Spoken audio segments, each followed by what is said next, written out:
आज आहे दीप अमावस्या. आषाढ अमावस्या देखील म्हणतात याला. या दिवशी दीपपूजन केले जाते. आज मी लवकर उठून छान अंघोळ वगैरे झाल्यानंतर देवपूजा केली.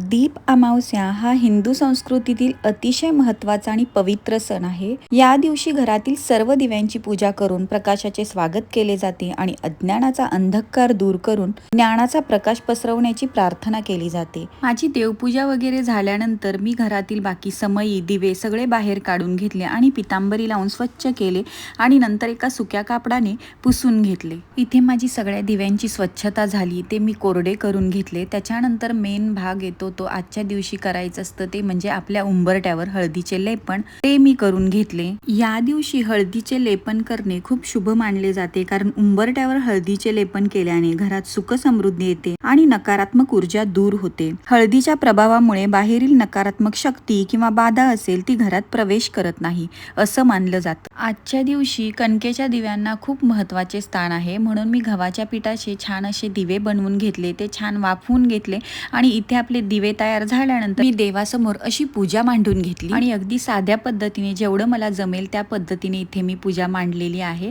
माझ्याकडे खूप जास्त इकडे दिवे नाहीये. 2 समया होत्या त्या आणि बाकीचे छोटे छोटे 2 दिवे होते ते केले. नंतर तिथेच 2 फुलांचे मी कणकेचे बनवले होते ते बाजूला ठेवले आणि बाकीचे जे मी 7 दिवे बनवले होते मुलांच्या औक्षणाकरता ते एका ताटामध्ये मांडून घेतले. आजच्या दिवशी गोडाचा नैवेद्य म्हणून मी शेवयाची खीर सुद्धा बनवली होती. अशी माझी दिवसभर पूर्ण तयारी झाली होती आणि संध्याकाळी मी विचार केला की मुलांचे औक्षण करूया. मुलं ट्युशनला वगैरे गेले होते. ते आले की त्यांच्या मी औक्षणाला सुरुवात केली. दीपपूजनाच्या दिवशी मुलांचे औक्षण केल्यामुळे त्यांच्या जीवनात ज्ञानाचा प्रकाश पडतो, त्यांची बुद्धी वाढू दे अशी भावना असते. औक्षण करताना वापरल्या जाणाऱ्या दिव्याच्या किंवा ज्योतीच्या तेजाने मुलांवरील सर्व प्रकारच्या वाईट किंवा नकारात्मक ऊर्जा दूर होतात आणि त्यांना दीर्घायुष्य, आरोग्य व उत्तम आयुष्य लाभो अशी प्रार्थना केली जाते. मी सगळं हे करते याचं कौतुक अगदी माझ्या मुलांना देखील वाटतं.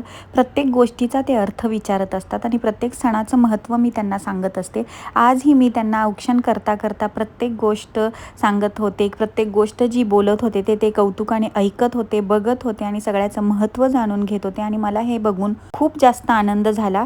बऱ्याच जणांना असं वाटतं की आम्ही बाहेरच्या देशात राहतो तर आम्ही ह्या गोष्टी काही करत नसू, पण असं नाही. आम्हीही तुमच्या इतक्याच उत्साहाने या सगळ्या गोष्टी आम्ही करत असतो आणि आमच्या मुलांना देखील प्रत्येक सणाचे महत्त्व समजावून सांगत असतो. याच्या मागील उद्देश फक्त एवढाच आहे की आपल्या भारतीय सणांबद्दल त्यांना आपलेपणा आणि आदर निर्माण व्हावा. नंतर मुलांनी शुभंकरोती म्हणून दिव्यांना नमस्कार केला.